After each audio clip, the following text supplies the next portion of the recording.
App से ही wifi बंद हो गया। ओके, तो अभी हम चैप्टर 1 पे पहुंच चुके हैं और आगे मैं कुछ और करेक्टर्स है वो धीरे धीरे करके मैं आपको रिवील करूंगा। अभी तो खाली मैं आपको फैमिली की जानकारी दे रहा था, लेकिन आगे मैं आपको और भी लोगों के बारे में बताऊंगा कि किन लोगों ने इनको सिखाया, किन लोगों के कारण आज ये इतने कामयाब हुए, आगे बढ़ पाए। तो मैं आपको बताना चाहता हूँ कि कर्ण जो है, जो कहीं ना कहीं सगा भाई थे, वो भाई वगैरह थे, ठीक है, वो सौतेले भाई वगैरह थे इन लोगों के, पांडव के। कर्ण सबसे बड़े थे, लेकिन उनकी ज्यादा ध्यान कौन रखता था? वो दुर्योधन रखता था। क्यों? क्योंकि कर्ण क्या करते थे, जब वो जाते थे इनमें राज्य में इन सबके साथ में खेलने के लिए, तो इनका बहुत मजाक उड़ाया जाता था कर्ण का कि तू कौन है, किसका वो है, ठीक है, क्योंकि वो जो है सारथी के साथ में रहते थे, जो मैंने आपको बताया था।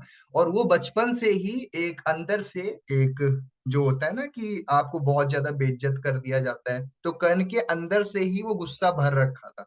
लेकिन एक दुर्योधन था जो हमेशा उसके साथ खड़ा रहता था, इस कारण उसका बहुत ज्यादा दोस्ती थी दुर्योधन के साथ में। जिस कारण जब कल को श्री कृष्ण जी ने उनको जाके बताया कि कुंती तुम्हारी माँ है, ये सब है, उसके बाद भी वो कहता था कि मैं उसी के साथ खड़ा रहूंगा। कर्ण के पास में एक कवच होता था, और वो कवच से उसको कोई मार नहीं सकता था। लेकिन कर्ण के साथ एक सीन क्या था कि जब भी वो यज्ञ में या फिर कोई पूजा करेगा, और उस टाइम पे उससे कुछ भी मांगा जाएगा या पूछा जाएगा कि मुझे ये दे दो, और उसको देना ही पड़ता था। तो वैसे ही धोखे में जो उसके खुद के ही जो पिता हैं, ठीक है, वो उनसे वो कवच मांग लेते हैं, ठीक है, और उनको देना पड़ जाता है। उस कारण क्या होता है, उसकी हार भी हो जाती है। ओके, षड्यंत्र से जो है कर्ण को मार दिया जाता है, नहीं तो उसको कोई मार नहीं सकता है, ठीक है। वैसे ही जैसे मैंने बर्बरिक वाले केस में हुआ था। तो ये सारा कुछ श्री कृष्ण ने ही दिमाग में लेके चला था कि भाई अर्जुन को ही जिताना है, ठीक है, और वही सारा खेल करवा रहे थे ये सब। नहीं तो कोई बड़ी बात नहीं थी, अर्जुन हार सकता था, ठीक है। तो वो आगे मैं आपको कहानी बताऊंगा। तो हम चैप्टर 1 पे पहुंच चुके हैं। तो चैप्टर 1 के अंदर जो धृतराष्ट्र है, जिनकी मैंने आपको जानकारी दी थी, ठीक है, जो धृतराष्ट्र है वो क्या करता है, वो पांडव और जो बाकी कौरव होते हैं उनकी जानकारी लेने की कोशिश करता है। तो जो संजय होते हैं, संजय एक जो है उनकी दृष्टि बहुत दूर तक है, वो दूर से भी कहीं पे भी रह करके कहीं के भी नॉलेज दे सकते हैं आपको कि कहाँ पे क्या चल रहा है, क्या नहीं चल रहा है, वो उनको वरदान मिला होता है, ठीक है। और यही एक कारण होता है कहीं ना कहीं कि जो गीता का ज्ञान है वो सिर्फ संजय ने सुना था और अर्जुन ने सुना था, बाकी किसी को कुछ पता ही नहीं था क्या हो रहा है, क्या नहीं हो रहा है। ओके, आगे बढ़ते हैं। अब होता क्या है कि जब धृतराष्ट्र उनसे, संजय से पूछते हैं कि वहां क्या चल रहा है, तो होता क्या है कि जो वो दुर्योधन होता है, वो जाता है अपने गुरु के पास, और गुरु के पास जाकर के वो शिकायत करता है। क्या शिकायत करता है? बोलता है कि उस साइड में, पांडवों के साइड में तो इतने सारी बड़ी सी सेना है ना, ये है वो है, बहुत सारे लोगों की जानकारी देता है, ठीक है, इतने सारे लोग उनके साथ में खड़े हुए हैं, क्योंकि और वो बताता है कि कौन कौन सेना में लोग हैं, कौरव के साथ में कौन कौन लोग हैं और पांडव के साथ में कौन कौन लोग हैं, वो सारी जानकारी दुर्योधन अपने गुरु को देता है, ठीक है। और गुरु को वो बताते हैं, क्या चीज बताते हैं वो, ठीक है, तो वो सारी जानकारी उनको बताते हैं कि उनकी सेना में ये लोग हैं, सारे कुछ है, ठीक है। और बताते हैं कि आप विष्णु पितामह की जो है रक्षा करना। लेकिन विष्णु पितामह, सोच के देखिए कि क्या समय आ चुका है उस टाइम पे कि विष्णु पितामह की रक्षा करने के लिए दुर्योधन अपने गुरु को बोल रहा है कि आप सभी लोग विष्णु पितामह की रक्षा करना, लेकिन उनको रक्षा करने की कोई जरूरत नहीं है, लेकिन फिर भी बोल रहे हैं, ठीक है, फिर भी क्या बोल रहे हैं, आप उनके साथ में खड़े रहना।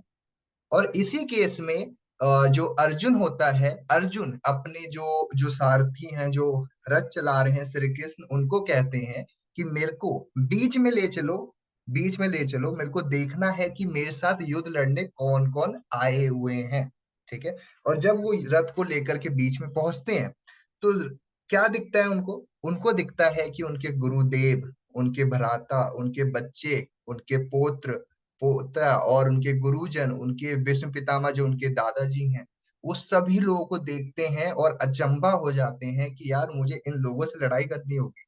और वो डर जाते हैं, यहाँ तक कि उनको चक्कर आने लग जाते हैं कि अब क्या होगा। वो तो बिल्कुल उनका ऐसा हो जाता है कि उनको लगता है कि मैं अभी के अभी ही बेहोश हो जाऊंगा, मुझे कुछ हो जाएगा, ठीक है। और वो चुपचाप जा करके रथ के बिल्कुल कोने में जाकर के बैठ जाते हैं। उनके पास जो धनुष होता है, वो धनुष भी क्या होता है, वो धनुष भी छोड़ देते हैं ऐसे ही। ठीक है। और श्री कृष्ण को देख वहां पे इतने घबरा जाते हैं वो। क्यों घबरा जाते हैं? क्योंकि वो जब देखते हैं कि मेरे से लड़ने के लिए मेरे खुद के जो हैं भाई आए हुए हैं, सब लोग आए हुए हैं, वो देखते ही डर जाते हैं, घबरा जाते हैं। और उस केस में होता क्या है कि श्री कृष्ण उनसे कहते हैं, थोड़ा मोटिवेट करने की जरूरत पड़ती है अर्जुन को, उनको मोटिवेशन की जरूरत है। क्यों मोटिवेशन की जरूरत है? क्योंकि वो इंसान बहुत ज्यादा घबरा चुका है, बहुत ज्यादा डर चुका है। उसको समझ नहीं आ रहा है कि अब मुझे करना क्या है। काफी बार ऐसा होता है कि हम भी किसी चीज को लेकर के जब हम कोई काम को शुरू करते हैं, बहुत सारे लोग होते हैं ऐसे कोई काम स्टार्ट करते हैं, तो वो बहुत मोटिवेट होते हैं, उनको लगता है मैं कर लूंगा, ये कर लूंगा। लेकिन एक सिचुएशन ऐसी आती है लाइफ के अंदर, वो काफी ज्यादा निराश हो जाते हैं। उन्हें लगता है कि भाई अब तो मैं नहीं कर पाऊंगा, मेरे बस की नहीं। ठीक है। तो उस टाइम पे श्री कृष्ण ने जो उनको ज्ञान दिया था, वो हर एक इंसान के लिए है। जब वो बंदा हार जाता है अपनी जिंदगी में, वो सोचता है कि अब तो कुछ हो ही नहीं सकता मेरा, जो उस टाइम पे अर्जुन पे बीत रही थी। वो भी कंफ्यूज था, उसको भी नहीं समझ में आ रहा था अब मैं करूं तो करूं क्या। मैंने हाँ तो कर दिया था युद्ध लड़ने के लिए, लेकिन अब मुझे समझ नहीं आ रहा है कि मैं लड़ूं कि ना लड़ूं। उसका पैर पीछे भाग रहा है। उसके जो रथ हैं वो भी बोल रहे हैं, उसको भी बोल रहे हैं श्री कृष्ण को कि पीछे ले लो, मुझे अपने सबसे नहीं लड़ना। वो इतने ज्यादा नेगेटिव हो जाते हैं अर्जुन उस टाइम पे, इतने नेगेटिव हो जाते हैं। वो उनको ये बोलते हैं कि मुझको कुछ नहीं चाहिए, कुछ भी मत दो मेरे को, जो कुछ भी है सब दे दो इनको, मुझे नहीं लड़ना है। ठीक है। वो ये बोलते हैं कि क्या फायदा कि मैं अपने ही भ्राता, अपने दादाजी, अपने गुरुजन, अपने भाइयों को मार के ये गद्दी ले भी लूंगा तो क्या फायदा। ठीक है। क्या फायदा होगा? जब मैं ये सब ले भी लूंगा तो मुझे क्या मिलेगा, है ना। वो कहते हैं कि मुझे कुछ नहीं चाहिए, जो चाहिए जिसको उसको वापसी दे दो। और उस टाइम पे वो ये भी बोलते हैं कि क्या फायदा में उनके, जो ये सब लड़ाई किसके लिए हो रही थी, ये सब लड़ाई हो रही थी गद्दी के लिए। गद्दी किसको चाहिए थी? जो बड़ा भाई है युधिष्ठिर, उसके लिए। और अर्जुन ने युधिष्ठिर को बोला हुआ था कि मैं आपको गद्दी दिलाऊंगा। लेकिन उस टाइम पे वो इतना नेगेटिव हो जाते हैं, उनको समझ नहीं आता क्या करूं। राइट। और आपको बताना चाहता हूं कि पूरे उसमें कौन कौन शक्तिशाली लोग थे। घटोत्कच थे, और नकुल, सहदेव, अर्जुन, युधिष्ठिर, ठीक है, भीम, इतने इतने शक्तिशाली योद्धा उनके साथ में थे। यहाँ तक कि श्री कृष्ण खुद रथ पे सवार थे। और आपको बताना चाहता हूँ, जो ध्वज था रथ का, उसमें हनुमान जी सवार थे, जो कि बिल्कुल भी रथ को हिलने नहीं दे रहे थे। ठीक है। लेकिन जो अर्जुन है, उसको कुछ पता ही नहीं है क्या करना है क्या नहीं करना है, कंफ्यूज बैठा हुआ था। उसने यहाँ तक ये भी कहा कि अगर मैं युद्ध लड़ूं और कल को इनका सब कुछ हो जाता है तो मेरे कुल का विनाश हो जाएगा, मेरे सभी जो भ्राता हैं सब लोग मर जाएंगे, और कुछ नहीं पाऊंगा मैं। ठीक है। अब वहां पे रिश्योरेंस की जरूरत होती है, होता है ना काफी केसेस के अंदर, कि आपका जो प्रोस्पेक्ट होता है वो नेगेटिव हो जाता है, उसको समझ नहीं आता क्या चाहिए क्या नहीं चाहिए। तो श्री कृष्ण उनको रिश्योरेंस देते हैं कि तू टेंशन मत ले, तेरे पे कोई पाप नहीं लगेगा, मैं तेरा वो जिम्मेदारी लेता हूँ, रिश्योरेंस देते हैं उसको। ठीक है। फिर भी वो बंदा मान ही नहीं रहा, वो नेगेटिव होके बैठा हुआ है, उसको समझ नहीं आ रहा कि करूं क्या क्या ना करूं। ठीक है। आगे चलते हैं। ओके। तो यहाँ पे ये सब चीजें हो रही होती है, और ये सारी बातें संजय, जो उनके राजा हैं, उनको बता रहे होते हैं कि इतना कुछ वहां पे हो रहा है। ठीक है। अर्जुन यहाँ तक कि रथ से उतरने तक की बात कर देते हैं कि मेरे को अब नहीं लड़ना है, अब मेरे को इन सब से दूर कर दो। ठीक है।